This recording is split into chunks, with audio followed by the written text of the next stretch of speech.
Hey friends, today I'm going to teach you guys exactly how to do a really coveted padded rolled handle.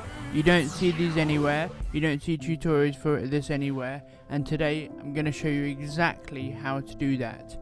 Hey friends, it's Will, welcome back to the channel, thank you so much for joining me. We're going to be using a very difficult leather for this, but you can use anything. You could use absolutely anything. The important thing is that you have 2 strips of leather and 2 strips of bonded leather. First of all, we're going to have these 2 strips. We're going to have the 2 strips of bonded leather and the 2 strips of the whatever leather it is that you're using. In this case, it's Nova Nappa. Don't use Nova Nappa unless you know exactly what you're doing. If you want me to do a video on how to use Nova Nappa, please leave a comment in the comment section below and I will absolutely sort that out for you. This one is 0.8mm. Normally you'd have a 0.8mm and you'd have a 1mm. We're not going to be doing that. We're going to be doing a 0.8mm and a 1.2mm. Gives it a bit more of a feeling once you get it done. You know it's set and you know it's ready to be glued together when it's clear. So we're going to do that first and then we're going to stick them together.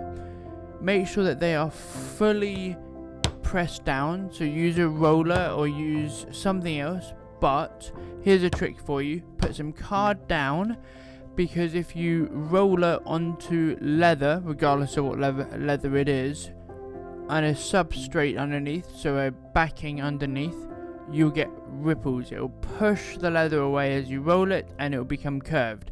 We glue them together, bond them together, and you're done. The next thing we're going to do after that is we're going to cut out the pattern. I use some double-sided tape on the part that we're going to cut off. This pattern that I use, and it's on my website, includes cut-off zone, cut-off area each side. So I put some double-sided tape on the cut-off area so that I'm not damaging any of the leather I'm going to be using, and then I attach it all together and you sort it. So we're going to cut out the pattern. My pattern includes lines for where the pricking marks need to go as well, so make sure you follow those. We're then going to attach our leather tabs, and the reason for this is to keep that end as puffy and padded as we can get. We're going to skive the edges of those patches down 3mm from the edge. The patches are smaller than the actual end, but we're going to skive them down to 0 so you don't feel them at all on the inside. And your leather cord goes on top of those patches. It's really important that you don't try and put that patch on top of the cord. It will look really funky. Once that leather cord's in place, flip it over, cut off flush to the end, making sure obviously not to snip off the end of the actual handle itself. Mark 25mm or 2.5 centimeters and skive a gentle beveled skive to stop just before the end of the actual handle itself, so that when you put the handle on the bag you can't see any leather cord whatsoever. Now we've got the cord beautifully skived down, we're going to put our foam pieces in and skive down. It's approximately 2mm from the edge, a very steep bevel skive, and then cover the entire thing in glue so you get a really nice adhesion when you fold it in half. Ensuring the glue is 100% set so it's completely clear, just like when we started, we're going to wrap the handle around the cord. Now take your time with this, use your crimping pliers with this, use a lot of force to make sure that glue fully 100% adheres, because whilst we are prepping the rest of the handle and whilst we're prepping everything else, we don't want this peeling apart because it can be really frustrating. I like to use a method of skipping a step, skipping a section of the handle, going back and doing the middle again. If you run your handle long, you won't be able to get a proper adhesion. This is folded over. We're going to use crimping pliers to make sure it's fully adhered, and then we're going to put a needle through the hole at the end to keep the ends. together, because it's the ends that come apart and then pull the rest of it apart. And we're going to wrap it around 3 times. Don't need to put any glue or anything, because you're going to pull it tight, and then 3 times is enough to keep a lot of tension in that. And because they're round holes, they're not going to tear. And then we have the therapeutic fun of stitching the whole thing. And this does take a while, and do not cast. Because these holes are not opposite on one side, they're not inverse. When you stitch them, if you cast, you have a flat stitch. It's an advanced technique, but you don't want to cast on this. You want to go 3 holes back, and that includes the round hole that you put the thread through, forward and then back.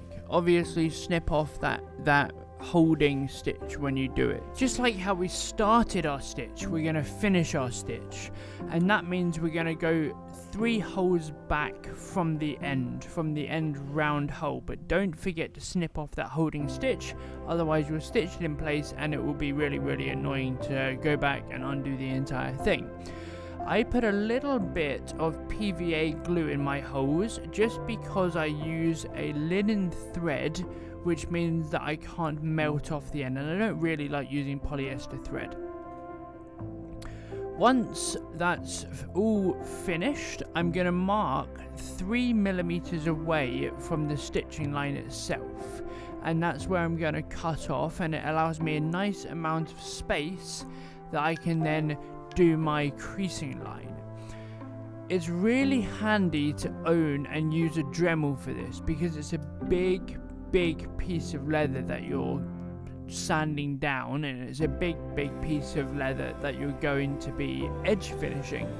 So Dremel just helps speed up that process a little bit. Now, I'm not going to go into the full edge finishing technique of this, because I've done another video on that. I pre-punched the holes in my main panel. This is a bag that I'm currently making, not telling you anything more about it. The video is coming, please watch that. But it's a super exclusive view you're getting of this bag. But anyway, we're going to stitch that on with the pre-punched holes. You're not going to cast because you don't need it for the strength. Non-stretch tape on the back of it, so that you just don't need to cast, but also you get a really nice angle on the front if you don't cast. So we're going to stitch all the way around. The pattern does include the hole placement that you can put on any bag, so make sure that you check that. But it's pretty simple. It's basically the shape, just a little bit smaller with round holes, because you don't need an angle on holes that you're not going to see. And we're going to tap down the threads on the front. We always tap down our threads regardless of what we're stitching. We always tap down our threads. It flattens them, which makes them look a bit nicer, because a round flat stitch looks prettier than a bulked up flat stitch. And it helps close those threads. I'm using a 0.45mm or M50 Misi thread for this, just a little bit thicker than normal, just to give it a little bit of extra strength. And then on the back, so now we've snipped the leads off, we're going to put a big square of non-stretch tape over the back. I get this from Rocky Mountain Leather, but you can use any non-stretch tape you want. And the point of that is because if you don't, you'll feel that you can feel those leads under the lining of your bag. And we obviously don't want to feel anything under the lining. It needs to be smooth and beautiful and luxurious. So you cover it with a big old square of non-stretch tape, and we're done. I'm going to leave you with these beauty shots. Thank you so much for joining me. Don't forget to like, comment and subscribe, and you can find the pattern in my video description. Have a phenomenal week and weekend. Take care.